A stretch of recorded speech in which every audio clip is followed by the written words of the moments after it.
Hello students, welcome to Mangla tutorials. मैं महेंद्र मंगला। आज हम डिस्कस करेंगे मैक्रो इकोनॉमिक्स।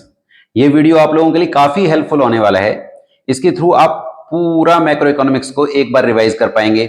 देखिए, मैंने जैसे कि फर्स्ट चैप्टर, यहाँ पर सेकंड चैप्टर, देन मैंने थर्ड, फोर्थ एंड फिफ्थ के बारे में डिस्कस किया है, जिसके थ्रू आपको जब आप मॉक टेस्ट देंगे, जब आप उसके एमसीक्यूज को अटेम्प्ट करेंगे, तो आपको काफ़ी हेल्प मिलेगी।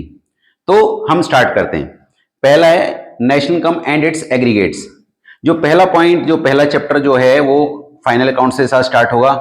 Like what we mean by final goods. आप लोगों को मालूम होगा फाइनल गुड्स क्या होती है, जिसने बाउंड्री लाइन ऑफ प्रोडक्शन को क्रॉस कर लिया है और इंटरमीडिएट ने boundary line of production cross नहीं किया है।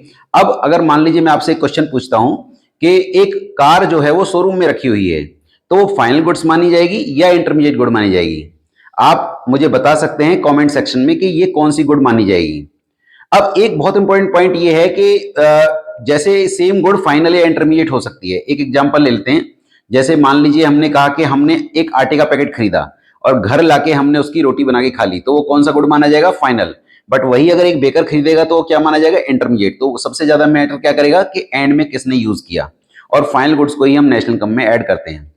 अब एक इंपॉर्टेंट पॉइंट आता है कि सर अगर हमने गलती से इंटरमीडिएट गुड को भी नेशनल इनकम में काउंट कर लिया तो क्या प्रॉब्लम क्रिएट होगी? ये बहुत इंपॉर्टेंट क्वेश्चन है। It is a problem of double counting. क्योंकि डबल काउंटिंग इसलिए क्योंकि इंटरमीडिएट की वैल्यू फाइनल की वैल्यू में पहले से ही एडेड है। इसके अलावा इसमें एक पॉइंट है इन्वेस्टमेंट। इन्वेस्टमेंट क्या होता है? Change in the stock of capital. Change in the stock of capital is what called investment. Investment दो टाइप की हो सकती है, फिक्स इन्वेस्टमेंट और आपका inventory investment. Fix investment like आप इन्वेस्ट करते हैं लैंड में, बिल्डिंग में, प्लांट में, मशीनरी में, फर्नीचर में, फिक्चर में, that is what called fix investment. Inventory investment है कि अगर आप इन्वेस्ट करते हैं रॉ मेटेरियल में, सेमी फिनिश गुड्स और फिनिश गुड्स में। तो एक वर्ड होता है ग्रॉस इन्वेस्टमेंट, एक होता है नेट इन्वेस्टमेंट। अगर हम ग्रॉस में से डेप्रिसिएशन माइनस कर देते हैं तो करंट रिप्लेसमेंट कॉस्ट भी कहते हैं, तो अगर उसको माइनस कर देते हैं that is what called net investment. अगला हमारा टॉपिक आएगा इसमें डेप्रिसिएशन क्या होता है? Depreciation is the depletion in the value of the assets due to usages, due to wear and tear and due to passage of time is what called depreciation. इसमें दो word आते हैं, expected obsolescence and unexpected obsolescence. अगर मान लीजिए कोई चीज obsolete हो गई है, फैशन से आउट हो गई है, तो हम उसको डेप्रिसिएशन मानेंगे। बट अगर कोई चीज अर्थक्वेक या फ्लड में खराब हो गई है तो हम उसको डेप्रिसिएशन नहीं मानेंगे, उसको हम कैपिटल लॉस बोलेंगे। अगला हमारा टॉपिक रहेगा इसमें स्टॉक एंड फ्लो। अगर किसी पर्टिकुलर वेरिएबल, किसी पर्टिकुलर क्वांटिटी को हम पॉइंट ऑफ टाइम पे मेजर कर सकते हैं तो स्टॉक है, और पीरियड ऑफ टाइम पे that is what called flow. Sir कोई एग्जांपल, जैसे अगर आप पूछते हैं सर कोई एग्जांपल बताइए। मान लीजिए हमने कहा कि आपके पास घर में कितने टेलीविजन हैं, आपने कहा सर 3 टेलीविजन। तो क्या आप उसके साथ पर आवर, पर मंथ या पर ईयर लगाएंगे कि 2 टेलीविजन पर ईयर? नो। तो अगर आप पर नहीं लगा पा रहे हैं तो वो स्टॉक है। बट अगर मान लीजिए हमने कहा आपकी इनकम कितनी है, आपने कहा सर 50,000 पर मंथ, तो पर लगा दिया आपने, per hour, per month, per week, per year. That per is actually what called duration of time, that is what called flow. Circularity of flow, इसमें ट्रिपल आइडेंटिटी का वर्ड आता है। Triple identity, triple identity का मतलब है production होगा तो income generate होगा, इनकम जनरेट होगा तो एक्सपेंडिचर होगा, और एक्सपेंडिचर होगा तो फिर दोबारा से प्रोडक्शन होगा, और सर्कुलरिटी नेवर स्टॉप्स। आपने कहा सर अगर हम किसी प्रोडक्ट का हम सर्कुलरिटी स्टॉप कर भी देते हैं तो क्या होगा? मान लीजिए गवर्नमेंट किसी पर्टिकुलर प्रोडक्ट पे बैन लगा देती है, उसका प्रोडक्शन स्टॉप कर देती है, तो प्रोडक्शन स्टॉप होगा तो इनकम जनरेशन स्टॉप हो जाएगा, इनकम जनरेशन स्टॉप होगा तो एक्सपेंडिचर स्टॉप हो जाएगा। आपने कहा सर अगर मान लीजिए कंज्यूमर्स खुद ही कहते हैं कि भी हम ये वाला प्रोडक्ट यूज नहीं करेंगे, तो एक्सपेंडिचर रुक गया। एक्सपेंडिचर रुकेगा तो फिर वो कंपनी प्रोडक्शन ही क्यों करेगी जब कोई कंज्यूम ही नहीं कर रहा है? तो सर्कुलरिटी नेवर स्टॉप्स। अगला टॉपिक आता है real flow and money flow. आपको मालूम होगा रियल फ्लो, हम यहाँ पे 2 सेक्टर इकोनॉमी की बात कर रहे हैं जहां पे हाउस होल्ड होगा और फर्म होगा। हाउस होल्ड क्या प्रोवाइड करता है? फर्म को हाउस होल्ड प्रोवाइड करता है factor services, land, labour, capital and entrepreneur. बदले में फर्म क्या देगी उनको? Goods and services. तो वो रियल फ्लो है, वहां पे मनी इन्वॉल्व नहीं है। अगर हम बात करते हैं मनी फ्लो की, तो what is money flow? Money flow actually is a reciprocal to real flow. आपने कहा सर कैसे? देखिए इस बार स्टार्टिंग हाउस होल्ड से नहीं होगी, किससे स्टार्ट होगी? फर्म से। फर्म पहले फैक्टर पेमेंट करेगी। आपने कहा सर फैक्टर पेमेंट में क्या होगा? लैंड को रेंट मिल जाएगा, लेबर को वेज, कैपिटल को इंटरेस्ट एंड एंटरप्रेन्योर को प्रॉफिट मिलेगा। तो बदले में अब हाउस होल्ड क्या करेगा? They will do expenditure on goods and services, तो money again will go back from the household to the firm. तो that is what called real flow and money flow. एक word आता है leakage and injection. देखिए, अगर मान लीजिए to sector economy के अंदर कुछ पैसा सेव हो रहा है, मान लीजिए टू सेक्टर इकोनॉमी में अगर कुछ पैसा सेव हो रहा है, तो अगर सेविंग अगर ज्यादा है इन्वेस्टमेंट से, तो हम उसको बोलेंगे लीकेज। और अगर इन्वेस्टमेंट सेविंग से ज्यादा हो जाएगा तो क्या बोलेंगे, हम इन्वेस्ट ज्यादा कर दिया है तो उस फ्लो के अंदर पैसा इंजेक्ट हुआ है, that is what called injection. Next अगला टॉपिक हमारा आता है residents, normal residents. Actually what are normal residents? Normal residents are people who are residing in a country for last 365 days and whose economic interest lies in that country. अब जो normal residents होते हैं, इसके अंदर एक individual और institution दोनों आते हैं, पहली बात। और एक नॉर्मल रेजिडेंट किसी एक कंट्री का रेजिडेंट हो सकता है और सिटीजन किसी और कंट्री का भी हो सकता है। बट नॉर्मल रेजिडेंट में अगर कोई यहाँ घूमने फिरने के लिए आ रखा है, मेडिकल ट्रीटमेंट के लिए आ रखा है या पढ़ने लिखने के लिए आ रखा है और उसको 365 डेज से ज्यादा भी हो जाते हैं, तो उसको हम नॉर्मल रेजिडेंट नहीं बोलेंगे, उसका इकोनॉमिक इंटरेस्ट यहाँ पर होना चाहिए। एक वर्ड आता है इसमें डोमेस्टिक टेरिटरी। डोमेस्टिक टेरिटरी का मतलब वो एरिया जहां से इनकम हमारी कंट्री में आई और वो हमारी डोमेस्टिक इनकम में जुड़ेगी। जैसे हमारी एम्बेसी यूएस में है, कनाडा में है, तो वो हमारी टेरिटरी मानी जाएगी। बट अगर उनकी एम्बेसी इंडिया में है तो वो उनकी टेरिटरी मानी जाएगी। अगर कोई इंटरनेशनल ऑर्गेनाइजेशन हमारे कंट्री के अंदर है तो वो भी आपका डोमेस्टिक टेरिटरी से बाहर माना जाएगा। अगर कोई पर्सन वहां पे इंडियन उसमें काम करके कमा रहा है तो he is earning from abroad actually. अगला एक इंपॉर्टेंट पॉइंट आता है GDP at constant price and GDP at current price. अगर हम जीडीपी एट कांस्टेंट प्राइस की बात करते हैं, तो अगर कांस्टेंट प्राइस की बात करना है तो इसका मतलब हम कांस्टेंट रेट्स पे हम जीडीपी को कैलकुलेट कर रहे हैं, मतलब current year output into base year price is what called real GDP. और अगर हम करंट ईयर आउटपुट को करंट ईयर के प्राइस से मल्टीप्लाई करेंगे तो that is what called nominal GDP या फिर जीडीपी एट करंट प्राइस। तो एक फॉर्मूला है, अगर आप रिवाइज करेंगे तो GDP at constant price is equal to GDP at current price upon price index into 100। और प्राइस इंडेक्स का एक और नाम भी होता है, इसको जीडीपी डिफ्लेटर भी कहते हैं। Talk about double counting problem, मैंने वैसे साइड डिस्कस कर लिया आपसे, क्या इंटरमीडिएट गुड की वैल्यू को अगर हमने नेशनल इनकम में ऐड कर लिया तो that is what called double counting. तो अगला हमारा टॉपिक आएगा कन्वर्जन। कन्वर्जन की बात करें तो there are three words like gross से नेट की तरफ कन्वर्ट कर रहे हैं या नेट से ग्रॉस की तरफ, या फिर नेशनल से डोमेस्टिक या डोमेस्टिक से नेशनल, या फिर हम मार्केट प्राइस से फैक्टर कॉस्ट या फैक्टर कॉस्ट से मार्केट प्राइस। तो अगर हम बात करते हैं नेट, तो ग्रॉस में से हम डेप्रिसिएशन माइनस कर देंगे। डेप्रिसिएशन को कंजम्पशन ऑफ फिक्स एसेट्स भी कहते हैं या फिर हम इसको करंट रिप्लेसमेंट कॉस्ट भी कहते हैं। ग्रॉस से अगर हमें ग्रॉस बनाना है तो नेट में डेप्रिसिएशन ऐड करना पड़ेगा। अगर हम बात करते हैं कि सर नेशनल बनाना है, नेशनल का मतलब हमें फॉरेन की इनकम को डोमेस्टिक इनकम में ऐड करना है, NFIA net factor income from abroad. अगर हम डोमेस्टिक में फॉरेन की इनकम ऐड करेंगे तो दैट बिकम्स नेशनल, और अगर हमें डोमेस्टिक बनाना है तो भाई फॉरेन की इनकम को लेस कर दीजिए, तो दैट इज माइनस NFIA। अब मैं आपसे एक छोटा सा क्वेश्चन पूछ रहा हूं, आप कॉमेंट बॉक्स में इसका आंसर कर सकते हैं। क्या कभी डोमेस्टिक इनकम नेशनल इनकम से ज्यादा हो सकती है, और अगर हो सकती है तो क्यों? तो आप मुझे बताइएगा, तो मुझे अच्छा लगेगा कि आप लोग इंटरेस्ट ले रहे हैं। Next is market price and factor cost. अब अगर मुझे मार्केट प्राइस पे जाना है तो मार्केट प्राइस में इंक्लूसिव ऑफ ऑल टैक्सेस होता है, तो अगर मुझे मार्केट प्राइस बनाना है तो फैक्टर कॉस्ट में मुझे NIT net indirect tax add करना है। अब आपने कहा सर NIT क्या होता है? Indirect tax minus subsidy. और अगर आपको फैक्टर पे जाना है तो मार्केट में से आप NIT माइनस कर दीजिए। अब हमारे टोटल 3 मेथड्स हैं अगर हमें नेशनल इनकम को कैलकुलेट करना है। तो पहला है आपका प्रोडक्ट मेथड। प्रोडक्ट मेथड को वैल्यू एडेड मेथड भी कहते हैं। तो इसमें जो निकल के आता है उसको बोलते हैं GDP at MP, gross domestic product at market price. इसको ग्रॉस वैल्यू एडेड भी कहते हैं। तो कैसे निकलेगा? Value of output minus intermediate consumption. कई बार वैल्यू ऑफ आउटपुट क्वेश्चन में गिवन नहीं होता, तो हम क्या करते हैं? Sale plus change in stock. अगर चेंज इन स्टॉक गिवन नहीं है तो क्लोजिंग माइनस ओपनिंग स्टॉक। अगला हमारा आ जाता है इनकम मेथड। इनकम मेथड में हमारा जो हमारा एग्रीगेट निकल के आता है उसको बोलते हैं हम NDP एट FC। इसको नेट डोमेस्टिक इनकम भी कहते हैं।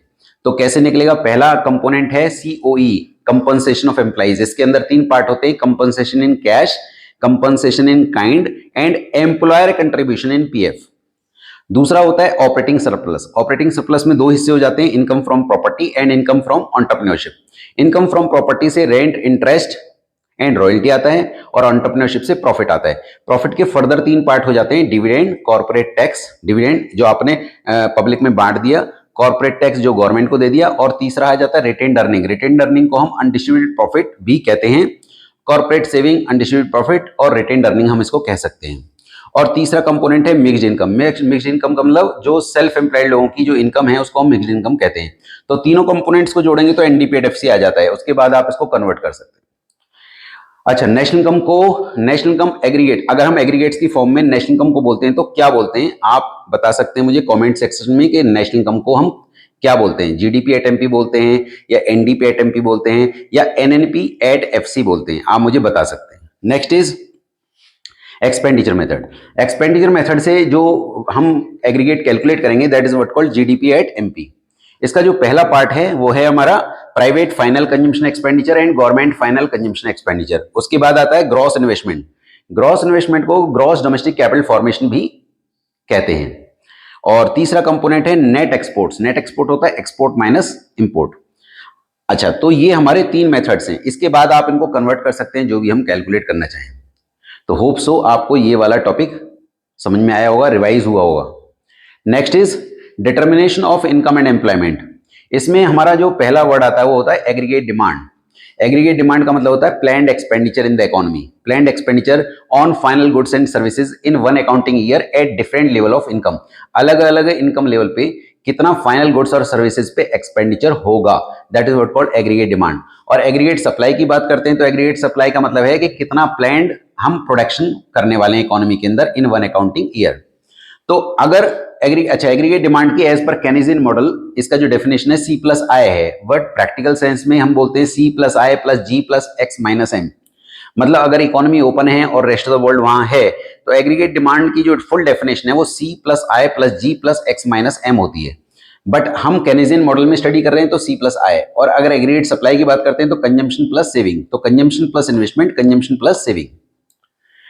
दूसरा पॉइंट आता है इसमें कि ऑटोनमस कंजम्पशन क्या होता है। काफी इंपॉर्टेंट पॉइंट माना जाता है, एग्जाम में भी पूछ सकते हैं। ऑटोनमस कंजम्पशन क्या होता है? It is minimum consumption in the economy eight zero level of income. अगर इकोनॉमी में इनकम लेवल जीरो है फिर भी हम कंजम्पशन करते हैं, तो आप मुझे इसका आंसर दे सकते हैं कि मिनिमम कंजम्पशन अगर करना है और इनकम जीरो है तो आप कैसे कंज्यूम करेंगे जब आपके पास इनकम नहीं है?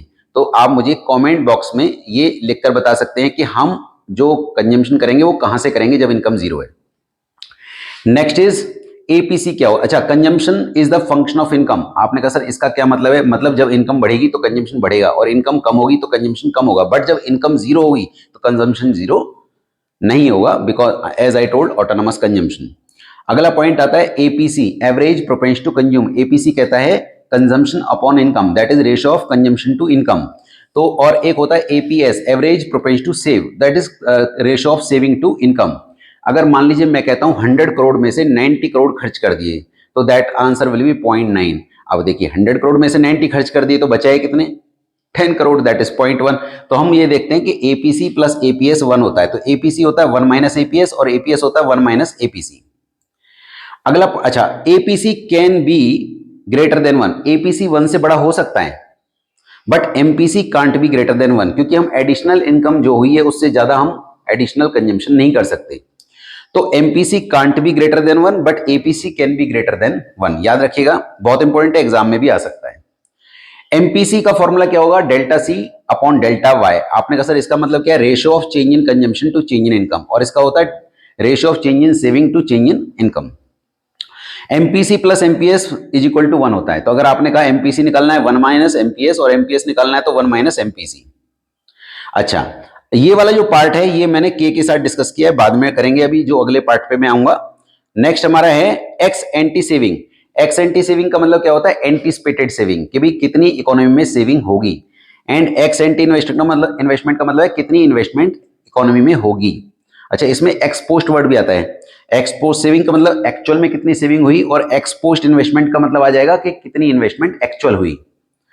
अच्छा, इसके अलावा इसमें आता है एल्जेब्रिक इक्वेशन, किसकी? सी की। अगर सी हमको फाइंड आउट करना है तो सी बार प्लस बी वाई। अब सी का मतलब यहाँ पे क्या होगा? कंजम्पशन। सी बार का मतलब क्या होगा? Autonomous consumption. और बी का मतलब होगा एमपीसी और वाई मतलब होगा इनकम। सेविंग का हो जाएगा, इसी से बना सकते हो। अगर ये सी बार है तो ये माइनस सी बार हो जाएगा, plus 1 minus B. 1 minus B का मतलब है 1 माइनस एमपीसी, मतलब ये एमपीएस है और ये वाई है। डन। अच्छा, एक और पॉइंट जो बहुत इंपॉर्टेंट है, APC never be zero. APC can never be zero, ये आ सकता है एग्जाम में, बहुत इंपॉर्टेंट है कि एपीसी कभी जीरो नहीं हो सकता। आपने कहा सर क्यों नहीं हो सकता APC can never be zero? क्योंकि कंजम्पशन कुछ ना कुछ रहेगा ही, चाहे इनकम जीरो हो जाए इकोनॉमी में। नेक्स्ट इज एमपीसी का रेंज, ये एग्जाम में आ सकता है, प्लीज इसको नोट कर लीजिए। एमपीसी का रेंज होता है 0 से 1 के बीच में, 0 to 1 का रेंज होता है किसका, एमपीसी का। नेक्स्ट टॉपिक पे हम आ रहे हैं, equilibrium of the economy. Economy के इक्विलिब्रियम की बात करते हैं तो जहां पर एएस और एडी बराबर हो।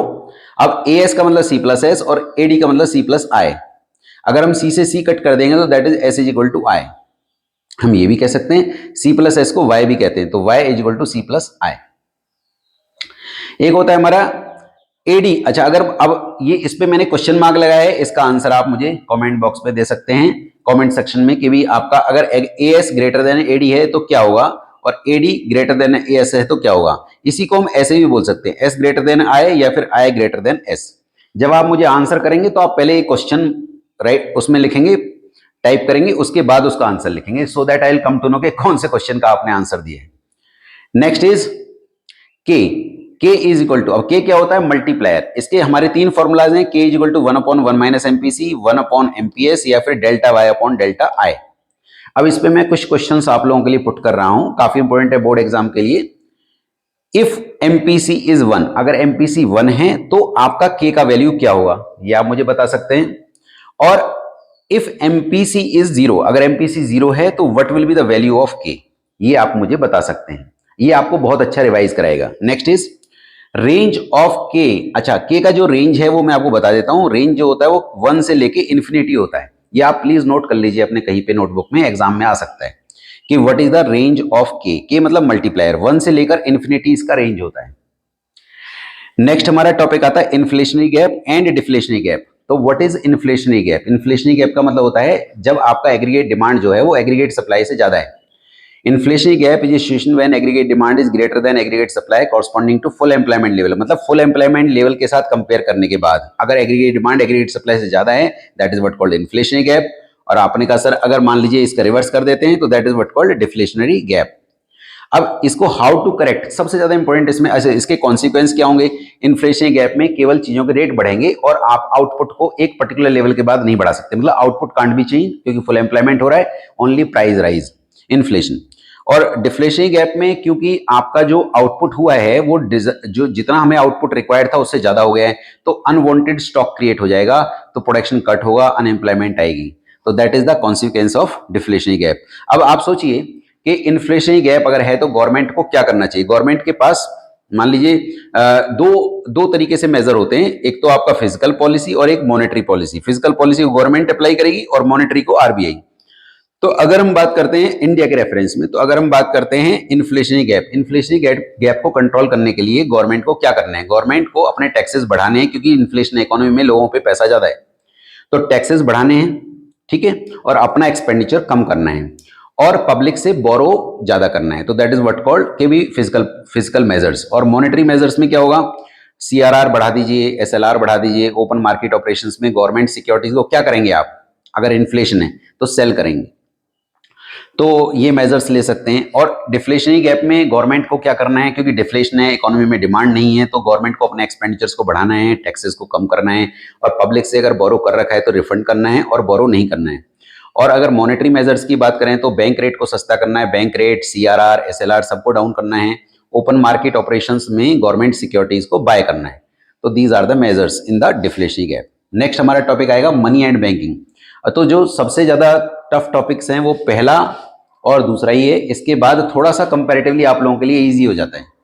मनी क्या होता है, money something which is generally accepted as a medium of exchange, measure of value, store of value and standard of deferred payment is what called money.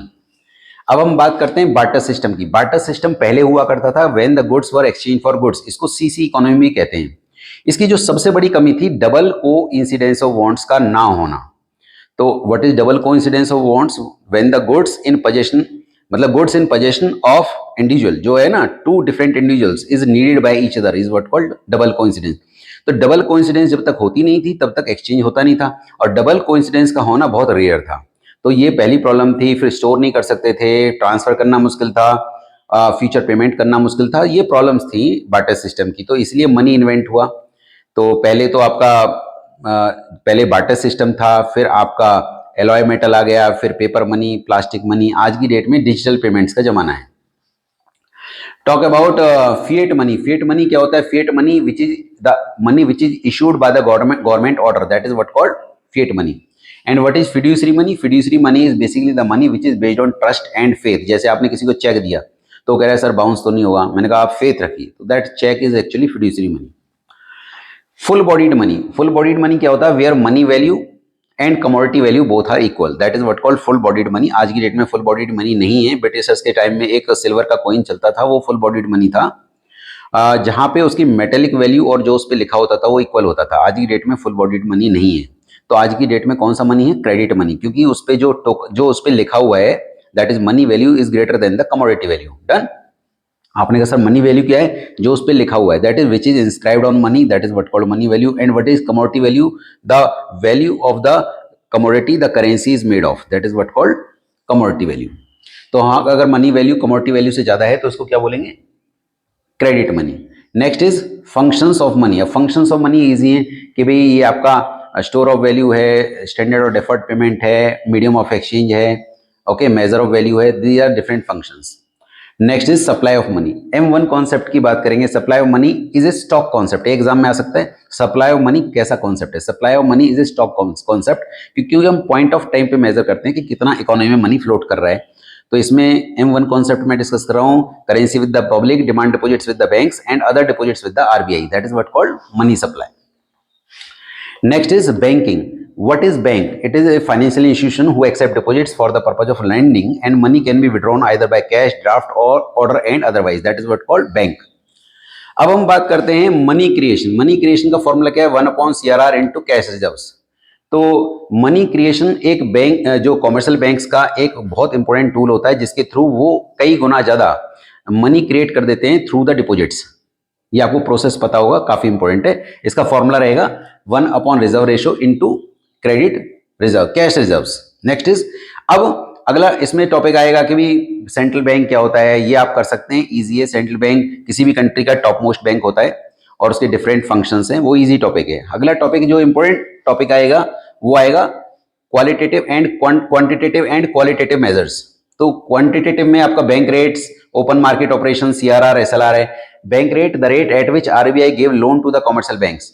अगर इन्फ्लेशन है तो आप बैंक रेट को बढ़ा दीजिए ताकि लोन महंगा हो जाए. भाई जब RBI कमर्शियल बैंक को लोन महंगा देगा तो वो फिर जनरल पब्लिक को महंगा देंगे. तो अगर इन्फ्लेशन है तो रेट को बढ़ा दीजिए ताकि लोग लोन कम लें और जिन लोगों ने ले रखा है उनकी EMI बढ़ जाए. तो बैंक रेट को बढ़ाएंगे. और आपका open market operations, government securities को RBI गवर्नमेंट के बिहाफ पे या तो सेल करता है या बाय करता है. तो इन्फ्लेशन में क्या करेगा RBI? उसको सेल करेगा ताकि लोगों का पैसा RBI पे आ जाए. और डिफ्लेशन में क्या करेगा? डिफ्लेशन में उसको बाय कर लेगा. और ऐसे ही आपका CRR है, it is the percentage of the deposits of the commercial banks which they are supposed to put with the RBI.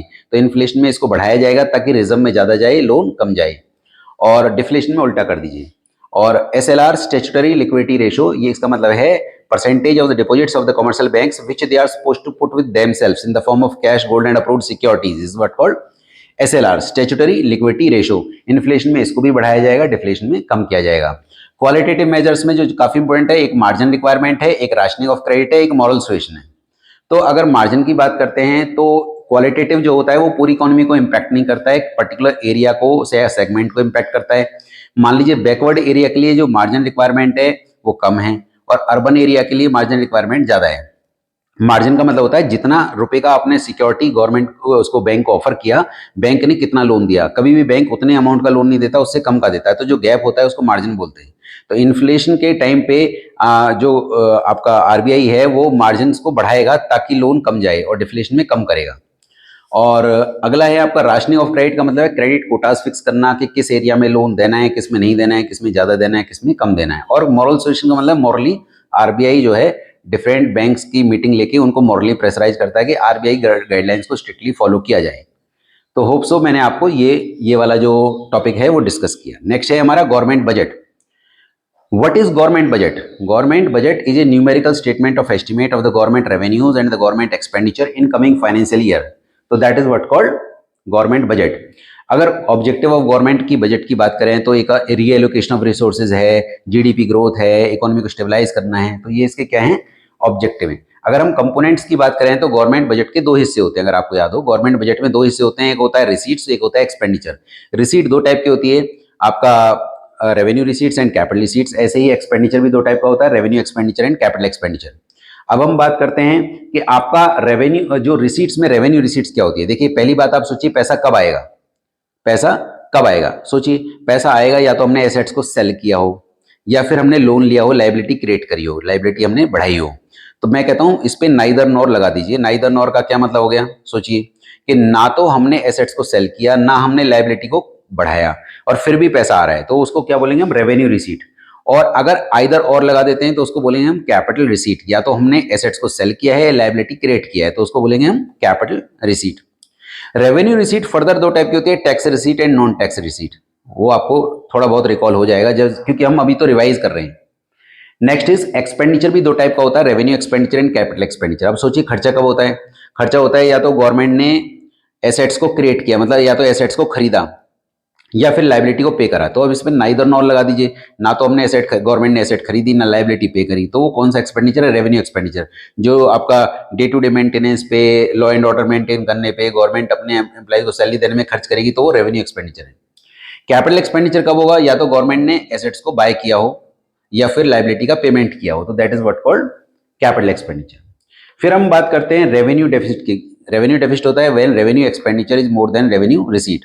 और आपने कहा सर फिजिकल डेफिसिट क्या होता है, fiscal deficit is basically when the overall expenditure of the government is more than overall receipts of the government excluding borings, borings को छोड़कर, that is what called physical deficit. आपने कहा sir boring क्यों छोड़ रहे हैं आप, बोरिंग इसलिए छोड़ रहे हैं कि जो फिजिकल डेफिसिट में जो डेफिसिट आया उसके बाद आप बोरो करेंगे, और बोरो उतना ही करेंगे जितना फिजिकल डेफिसिट है। इसका मतलब fiscal deficit is equal to borrowings. Primary deficit क्या होता है, fiscal deficit minus interest payment. मतलब जो गवर्नमेंट का जो फिजिकल डेफिसिट है उसमें से गवर्नमेंट ने कितना इंटरेस्ट पे करा, जो भी लोन ले रखा उसके ऊपर, तो physical deficit minus interest payment is what called primary deficit. अब बात आता है बैलेंस बजट क्या होता है, जब गवर्नमेंट के एक्सपेंडिचर और गवर्नमेंट का जो एक्सपेंडिचर और जो रिसीट्स है वो बराबर हो जाए, तो that is what called balance budget. और सरप्लस बजट कब होता है, सरप्लस बजट होता है जब गवर्नमेंट के रेवेन्यूज ज्यादा हो और एक्सपेंडिचर कम हो, तो that is what called surplus budget. अब एक क्वेश्चन मैं आपको पुट कर रहा हूं यहाँ पे कि सरप्लस बजट गवर्नमेंट को कब बनाना चाहिए और डेफिसिट बजट कब बनाना चाहिए, तो ये आप मुझे बता सकते हैं। Next is foreign exchange rate and balance of payment, जो लास्ट टॉपिक है हमारा मैक्रो इकोनॉमिक्स में। तो what is foreign exchange rate? It is the measurement of the number of units of one currency which are to be exchanged in the foreign market to take one unit of another. मतलब किसी दूसरी country की currency की एक unit लेने के लिए आपको अपनी कंट्री की करेंसी की कितनी यूनिट देनी है, that is what called foreign exchange rate. अब बात आता है कि इसके सिस्टम दो होते हैं, फिक्स एक्सचेंज रेट सिस्टम और फ्लेक्सिबल। फिक्स में भी दो होते हैं आपका, एक तो आपका गोल्ड स्टैंडर्ड सिस्टम है और एक ब्रेटन वुड्स सिस्टम है। तो गोल्ड के हिसाब से पैरिटी किया जाता है कि एक करेंसी को, एक कंट्री की को अपनी करेंसी की एक यूनिट के पीछे कितना गोल्ड रखना है।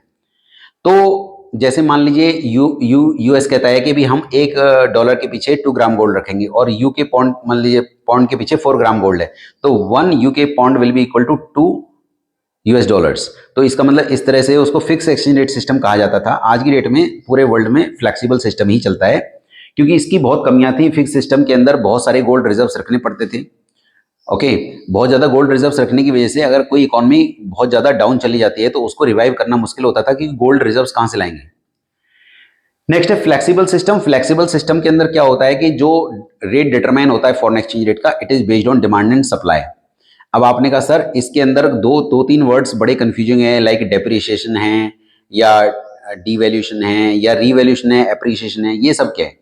मान लीजिए मैं कहता हूं कि डिमांड एंड सप्लाई के थ्रू आपका रेट डिटरमाइन हो गया एक्सचेंज रेट। अचानक डिमांड बढ़ गई डॉलर की, डॉलर की डिमांड बढ़ने से क्या होगा कि एक्सचेंज रेट ऑफ डॉलर जो है वो बढ़ जाएगा। एक्सचेंज रेट ऑफ डॉलर बढ़ने से का मतलब है रुपी वीक होना, और रुपी वीक होने को बोलेंगे डेप्रीशिएशन।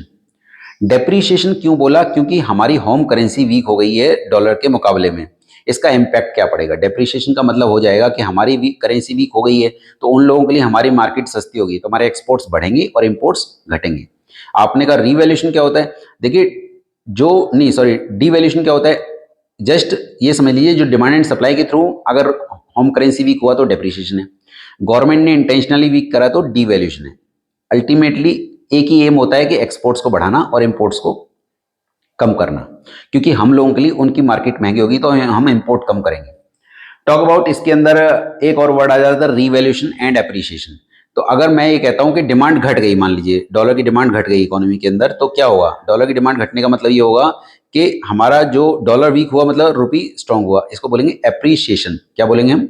एप्रिसिएशन। अब एप्रिसिएशन का इम्पैक्ट क्या पड़ेगा? एप्रिसिएशन का इम्पैक्ट ये पड़ेगा कि उन लोगों के लिए हमारी मार्केट महंगी हो गई है, तो हमारे एक्सपोर्ट्स कम हो जाएंगे और इंपोर्ट्स बढ़ जाएंगे, क्योंकि हम लोगों के लिए उनकी मार्केट सस्ती हो गई है।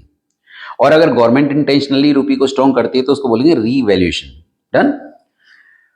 इसमें एक और वर्ड आता है मैनेज फ्लोटिंग, बहुत इंपॉर्टेंट है बोर्ड एग्जाम के लिए। What is manage floating? अगर किसी गवर्नमेंट ने बोला हुआ है कि हमारा हमारा जो करेंसी है वो डिटरमाइन होगा through demand and supply, but अगर किसी पर्टिकुलर डे पे उस कंट्री की करेंसी के अंदर बहुत ज्यादा एबनॉर्मल फ्लक्चुएशन आ जाता है, तो बहुत ज्यादा बढ़ जाती है, बहुत ज्यादा घट जाती है, और उस कंट्री का जो सेंट्रल बैंक है, जो टॉप मोस्ट बैंक है, अगर इंटरवीन करता है उस फ्लक्चुएशन को रोकने के लिए, मतलब अगर बहुत ज़्यादा फॉरेन एक्सचेंज का रेट बढ़ गया है तो वो सेल करेगा उसको ताकि उसका रेट नीचे आ जाए, नीचे आ गया तो उसे खरीदेगा ताकि थोड़ा सा ऊपर आ जाए, तो उसको बोलते हैं मैनेज फ्लोटिंग। मतलब इंटरवीन करना किसी कंट्री के टॉप मोस्ट बैंक को डिमांड एंड सप्लाई के थ्रू जो एक्सचेंज रेट डिटरमाइन हो रहा है उस सिस्टम के अंदर, दैट इज मैनेज फ्लोटिंग, जिसका दूसरा नाम डर्टी फ्लोटिंग भी होता है। अगला टॉपिक है balance of payment. What is balance of payment? It is a systematic record of all economic transactions between the residents of one country and residents of other countries, that is what called balance of payment. इसमें दो account होते हैं, current account and capital account. आपको मालूम होगा current account में क्या क्या आता है? Import export of goods, import export of services, income receipts and आपका करंट ट्रांसफर्स। तो अगर हम बात करते हैं इंपोर्ट एक्सपोर्ट ऑफ गुड्स की, तो इसके अंदर आप इसको बैलेंस ऑफ ट्रेड या बैलेंस ऑफ मर्चेंडाइज भी कहते हैं, और import export of services balance of invisible कहते हैं, और इनकम रिसीट्स होती हैं और करंट ट्रांसफर्स होते हैं। अगला हमारा आता है इसके अंदर कैपिटल अकाउंट। कैपिटल अकाउंट के अंदर वो ट्रांजैक्शंस आती हैं जो कंट्री की एसेट्स और लायबिलिटी के स्टेटस को अफेक्ट करती हैं, बट करंट अकाउंट में वो ट्रांजैक्शंस आती हैं जो कंट्री के एसेट्स और लायबिलिटी स्टेटस को अफेक्ट नहीं करती।